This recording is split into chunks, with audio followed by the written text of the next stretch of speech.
ایک سوال پوچھا گیا ہے کہ ہم نے یہ بات سنی ہے کہ ہم بستری کے دوران میاں بیوی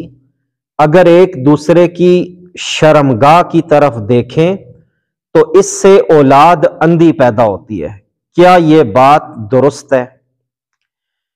جی بھائی، تو دیکھیں، عرض یہ ہے کہ شرعی اعتبار سے میاں بیوی ہم بستری کے دوران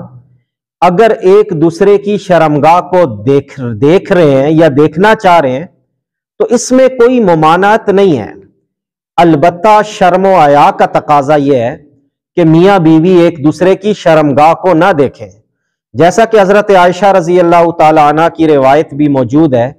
کہ میں نے کبھی نبی صلی اللہ علیہ وسلم کے ستر پر نگاہ نہیں ڈالی۔ اور ایک دوسرے کی شرمگاہ کو دیکھنا، میاں کا بیوی کی شرمگاہ کو یا بیوی کا اپنے میاں کی شرمگاہ کو دیکھنا، یہ ہمارے دین میں کوئی پسندیدہ چیز نہیں ہے، اور کئی معتبر علماء نے یہ بات لکھی ہے کہ یہ تجربے سے ثابت ہے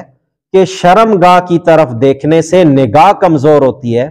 اور حافظہ، قوت یادداشت پر بھی فرق پڑتا ہے۔ باقی یہ جو آپ نے پوچھا ہے کہ اولاد اندھی پیدا ہوتی ہے، تو یہ والی بات درست نہیں ہے، یہ لوگوں کی اپنے سے بنائی ہوئی ایک بات ہے۔